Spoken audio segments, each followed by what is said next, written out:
Vamos con Planeta Futuro, información muy necesaria de acuerdo a lo que está pasando porque suceden muchas cosas que tienen que ver con la vacunación en diferentes partes del mundo y la lupa de todos los medios, de todas las personas, está en el efecto y en las eventuales contraindicaciones de alguna de las vacunas. Y vamos a hablar de una en particular que es la vacuna de Johnson & Johnson, fabricada por el laboratorio Janssen. ¿Qué es lo que está pasando? Es que se ha pausado la vacunación con esta formulación en Estados Unidos. Esto a raíz de la recomendación que hizo tanto la CDC como la FDA.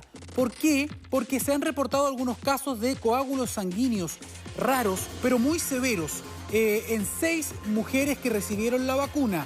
Son casos poco comunes, esto hay que decirlo para que las personas también tengan esta información dimensionada, ¿no? En contexto, se han vacunado casi 7 millones de personas en Estados Unidos y se han reportado estos 6 casos. Son coágulos sanguíneos raros producidos después de recibir la vacuna. Lo ha dicho la FDA y lo ha dicho la CDC. De hecho, se van a juntar justamente este miércoles para analizar estos casos y poder definir finalmente si es que hay alguna recomendación, si es que hay algún tipo de estudio que pueda generar una explicación causal, es decir, si estos trombos necesariamente tienen o no que ver con la acción de la vacuna. Todos estos casos se han detectado en pacientes mujeres entre 18 y 48 años de edad y los síntomas se registraron entre 6 y 13 días después de la vacunación.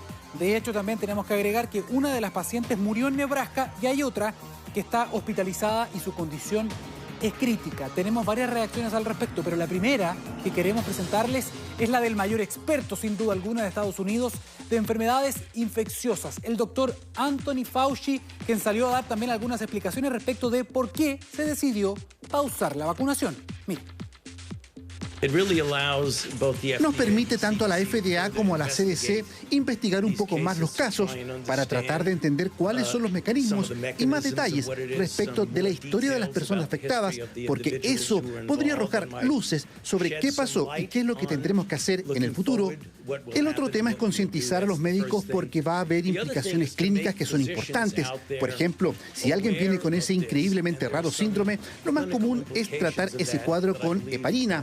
Pero eso sería un error en esa situación porque podría ser peligroso y empeorar todo.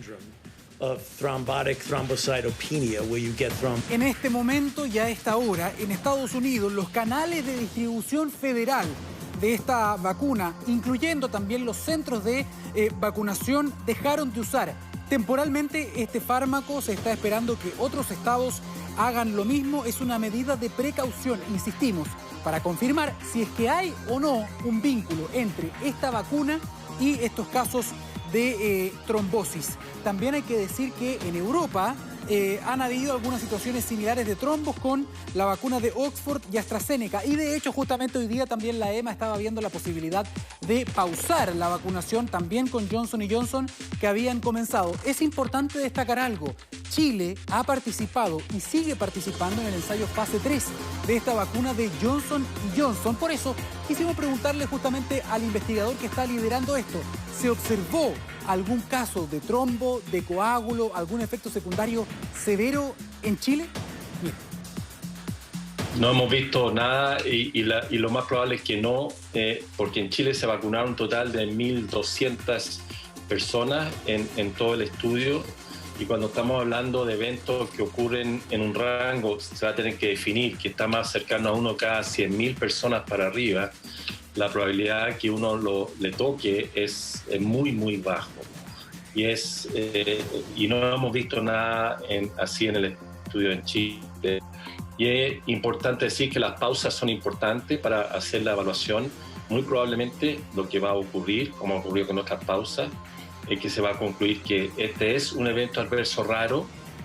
Un evento adverso raro, así se está describiendo hasta el momento mientras continúa la investigación.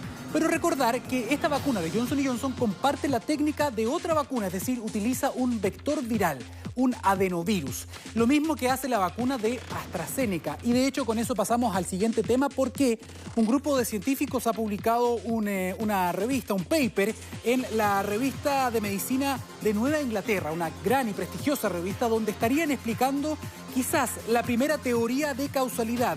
por qué se generan estos coágulos, en este caso con la vacuna de AstraZeneca, que hay que decir que siguen siendo eventos muy, muy raros considerando la cantidad de millones de personas que han sido vacunadas. Aparentemente, esta vacuna hace que algunos anticuerpos se dirijan a una proteína que generaría justamente este factor o esta cascada de coagulación. Explicaba uno de los autores de este informe. Sigue siendo algo inusual. Lo importante, ya sea con la vacuna de Johnson & Johnson y con la de AstraZeneca, que en el caso de esta última recibió ya la autorización de uso de emergencia en nuestro país, es poner estas cosas en perspectiva.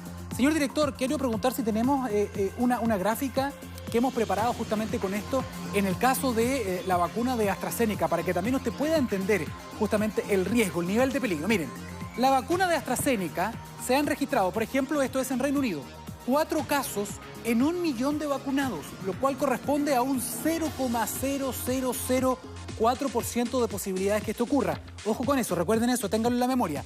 Por ejemplo, la píldora anticonceptiva genera entre 500 y 1.200 casos también de coágulos en 1 millón, es decir, el riesgo es de 0,05 a 0,12, bastante más que 4 en 1 millón, entre 500 y 1.200 en 1 millón. Seguimos avanzando.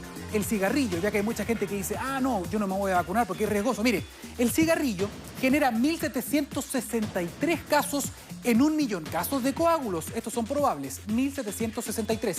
Y en el caso de la infección por COVID, a donde queremos llegar, 165.000 casos de coagulación puede haber entre 1 millón de contagiados. Es decir, la probabilidad con la vacuna es de 0,004 y si no estamos vacunados es de 16,5%. Es importante poner estas cosas en perspectiva. Seguimos avanzando, señor director, con otro de los temas que tenemos preparado hasta ahora y vamos a cambiar un poco de tono también porque no todos son malas noticias. Hay un tratamiento que se hizo muy conocido cuando el expresidente de Estados Unidos, Donald Trump, estuvo con COVID-19, que es el famoso los anticuerpos, un cóctel de anticuerpos monoclonales, en este caso de un laboratorio llamado Regeneron. Se ha comprobado esto porque se publicó ahora, junto con su socio Roche, revelaron resultados de un ensayo de un cóctel experimental que estaría funcionando en ensayo fase 3 y de muy buena manera.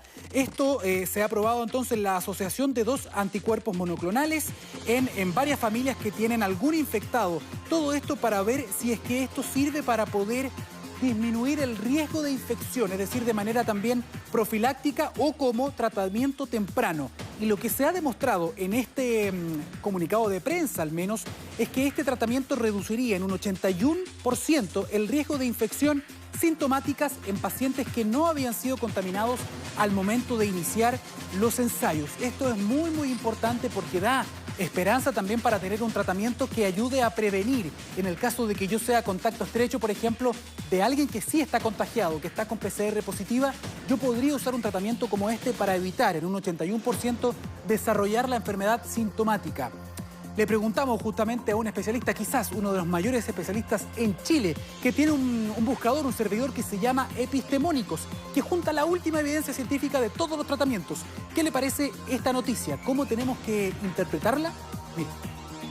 Eso obviamente que sería una muy buena noticia porque no existen terapias que permitan evitar que alguien que ha estado expuesto contraiga la enfermedad, o sea, sería la primera terapia con estas características, pero la verdad es que todavía hay bastantes cosas por ver, o sea, realmente tenemos que ver el resultado definitivo del estudio, tenemos que chequear que el estudio esté realizado de manera correcta, que los resultados sean concordantes con los que ha planteado la compañía farmacéutica. Y finalmente, una de las cosas que es más importante es evaluar si el beneficio que entrega se justifica para el costo, que probablemente va a ser muy alto, que tendría este tratamiento. Vamos de una buena noticia también a otra que da esperanza, pero que, ojo, hay que tomárselo con mucha cautela. Hay uno de los estudios que se está desarrollando, uno de los más respetados también, se llama Principle y lo desarrolla la Universidad de Oxford, que están probando diferentes medicamentos. Más de 100 medicamentos se están probando para ver si tienen algún efecto contra la enfermedad en alguna de sus etapas, como profilaxis, como prevención, en etapa temprana o también para los casos graves. Y esto es muy interesante porque este estudio dio a conocer justamente ahora que la budesonida, quizás a usted no le suena, pero es este famoso puff que utilizan las personas que tienen, por ejemplo, asma, tendría un efecto muy importante para disminuir el tiempo de recuperación, al menos en 3 días, de pacientes que no están hospitalizados con COVID-19 mayores de 50 años y que por lo tanto tienen un mayor riesgo de generar una enfermedad más grave. Esto se probó, como les digo, por la Universidad de Oxford con más de 1.779 pacientes y dio un resultado bastante importante, espectacular dirían algunos, en un estudio fase 3. Es importante en el fondo tener en cuenta que esto reduce en algunos días la hospitalización y también la gravedad de los casos. De hecho, hemos conversado con algunas personas, algunos especialistas que también estuvieron participando de esta información, que estuvieron leyendo, que estuvieron estudiando este informe, y lo que nos han pedido en el fondo es que esto podría ser el primer tratamiento económico ampliamente utilizado para poder ayudar a personas a que no desarrollen un cuadro grave, es decir, un tratamiento temprano también de esta enfermedad, lo cual es muy, muy interesante. Ahora, raya para la suma y para que usted lo tenga muy claro, por el momento no existe una cura para la COVID-19, para la enfermedad. No hay ninguna cura definitiva. Hay algunos tratamientos como la dexametasona, por ejemplo, para pacientes graves, como estos anticuerpos que les decíamos, que ayudan en cierta medida. Tienen un pequeño efecto en diferentes etapas de la enfermedad. Lo que estamos diciendo ahora con este inhalador también, que son corticoides que se pueden inhalar, es que también reducen y ayudan justamente como una especie de tratamiento económico. Le preguntamos a un especialista, a un químico farmacéutico, ¿qué nos puede decir también para poder entender y que no se genere un efecto también o una esperanza muy grande respecto de esto? Mire. Se recomienda el uso de este tipo de productos bajo supervisión médica y también tener mucho cuidado con los efectos colaterales que puede tener o tener algún problema con tipos de infecciones micóticas u otro. Es muy recomendable poner atención a esta nueva ayuda y considerando siempre que COVID-19 no tiene cura, la única forma de poder salir de esto es vacunándonos. Habíamos hablado también con una pediatra broncopulmonar, la doctora Gema Pérez de la Clínica Vespucio. Nos había comentado que esto ya había alguna noción con los pacientes asmáticos que no habían desarrollado justamente un cuadro muy grave, en el caso de los pacientes que se habían infectado y que habían desarrollado la enfermedad COVID-19. Buenas noticias, buenos tratamientos, ideas que pueden dar algún tipo de esperanza, pero que tenemos que esperar los datos. Y recuerde, por ahora no hay ninguna cura, la única cura suficiente hoy día es prevenir, lavarnos las manos, ventilar y usar la mascarilla. Andrea.